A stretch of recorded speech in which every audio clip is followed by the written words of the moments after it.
Бәріңе сәлем. YouTube көптеген адамдардың шығармашылық орталығына, өнер орталығына айналды. YouTube'тың арқасында көптеген адамдар өздерінің ойларына, арман мақсаттарына жетіп жатыр. Бірақ шығармашылықты әрбір адамның түсінуі міндетті емес. Сол себепті YouTube'тың өзінде де адам түсінбейтін біртүрлі арналар өте көп. Міне бүгінгі видеода топ 10 біртүрлі арналарды көрсететін боламын. Бұлардың ішінде миллионнан астам жазылушы жинаған арналар да бар. Егер қызық болса, видеоға бірден лайкыңды басып жайғасап отыра бер, ал мен бастаймын.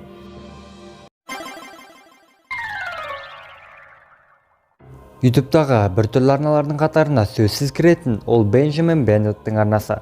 Оның арнасында қазіргі күнде 291 мың жазылушысы бар. Ол өзінің ең алғашқы видеосын 2014 жылы салған болатын. Сол кезден қазіргі күнге дейін әр күн сайын 4 сағат бойы тікелей эфирде отырады. Оның видеосындағы өзгеретін жалғыз зат оның киімі мен артқы фон ғана. Ол 2014 жылдан бері 400-ге таяу тікелей эфир жүргізіп үлгерген. Соңғы тікелей эфирін 3 күн бұрын жүргізді. Ол неге бұндай видеолар түсіреді? Бұл нені білдіреді? Ол оның өзіне қойған жеке мақсаты ма, әлде не? Оны тек қана Беннеттің өзі біледі. Бірақ жазылушылар санына қарасақ, басқа адамдарды да бұл сұрақ мазалайтын сияқты. Танымал ютуберлердің көбісі жетістікке жетудің құпияларының бірі ол жиі видео салып тұру деп айту мүмкін. Бірақ оған Don't Hug Me, I'm Scared арнасы мүлдем келіспейді. Құшақтама мені, мен қорқып кеттім арнасы 10 жыл ішінде 14 видео ғана салған. Осы 14 видеоның арқасында 2 миллионнан астам жазылушы жинады. Соңғы видеолар осыдан 2 жыл бұрын шыққан, және әр видеолары 20 миллионнан астам қаралым жинайды. Олардың видеолары кәдімгі балаларға арналған мультфильм сияқты басталады, бірақ ары қарай психоделикалық быт-шыт нәрсеге айналып кетеді. Сонымен қатар фондағы музыканың өзі үрей тудырады, кейіпкерлер жындана бастайды.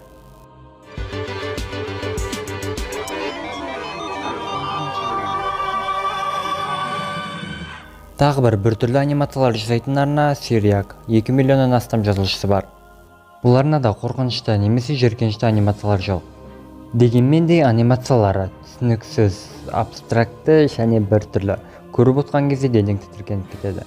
Және бұл аниматорлардың да қолданатын музыкалары өте біртүрлі. Арна авторы шексіз қайталана беретін, миға сыймайтын анимациялар жасайды. Мысалға, ол арнадағы бір видеода шөпте сүп-сүйкімді қоян жүгіріп келе жатады. Кейін ол құлап түсіп екіге бөлінеді. Ол екеуі ары қарай төртке бөлініп, осылайша қаншама қояндардан құралған үлкен құбыжық пайда болады. Сосын ол құбыжық тағы да 2 құбыжыққа бөлінеді. Осылай шексіз жалғаса береді.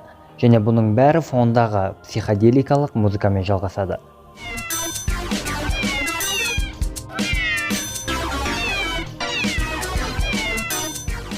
Жетінші орындағы Run for the Cube арнасын дыбыссыз көрсең, ешқандай біртүрлі нәрсе байқамайсың. Жай ғана ойыншықтар туралы видео, ойыншықтарға шолу жасап жатыр деп ойлайсың. Бірақ бұл арнаның бүгінгі топтамаға кіру себебі видео кезіндегі автордың дауысы. Видео авторы бір ойыншықты қозғап, оның дыбысын салады.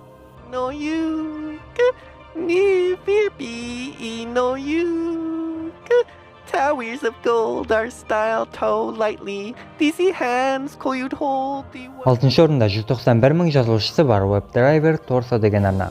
Арна авторы 2014 жылдан бастап видео сала бастаған. Осы 7 жыл ішінде 624 мыңнан астам видео салып үлгерген. Бірақ видеоларда қатты қиын емес. Қызыл және көк төртбұрыштар 10 секунд ішінде әр секунд сайын орындарын және пішіндерін өзгертеді. Бұл арнада видеолар басында әр минут сайын шығатын. Кейін уақыт өте келе видеолардың саны да азайып, қазіргі уақытта ең соңғы видео 1 жыл бұрын шыққан. Тағы бір абстракциялық және психоделикалық арна Memory Hall. Бұл 100 мыңнан астам жазылушысы бар арнаны әрбір адам көре алмайды. Бұл арнада ешқандай мән мағынасыз, ешқандай сюжетсіз видеолар салынып отырады.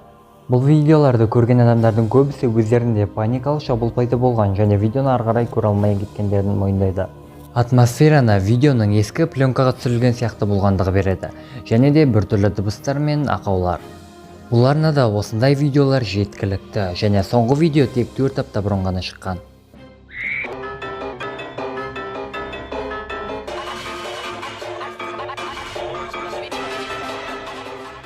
Төртінші орында Крайна Крейсбоу TV арнасы. Қазір бұл арнада 114 мың жазылушысы бар. Соңғы видеосы осыдан 1 жыл бұрын шыққан.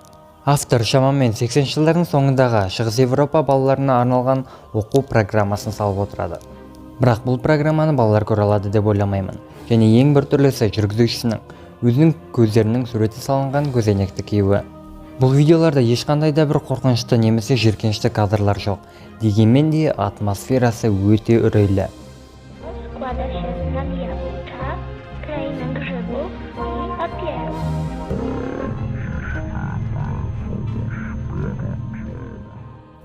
Он үш мыңнан астам жазылушысы бар Кэрри Джонсонның арасында тірі қуыршақтар туралы видеолар шығады.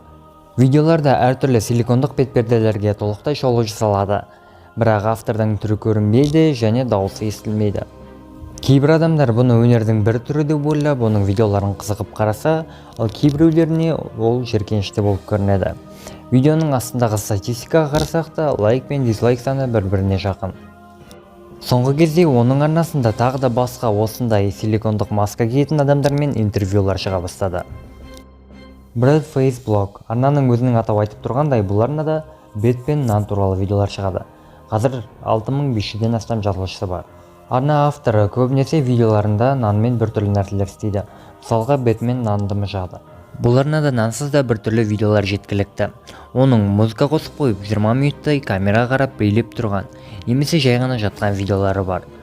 30 минуттай қала ішінде қыдырып жүрген, әртүрлі нәрселерді түсірген, камера қарап үндемей тұрған видеолары бар.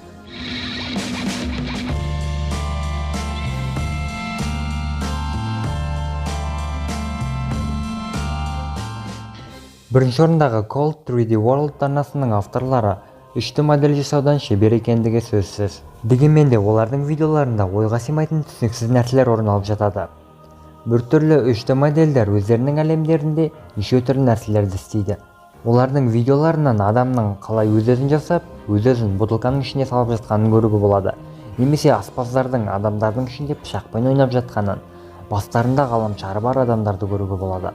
Сонымен қатар неше түрлі түсініксіз музейлер мен түсініксіз жануарлар бар. Олар осындай видеолардың арқасында 800 мыңдай жазылушы жинап алды.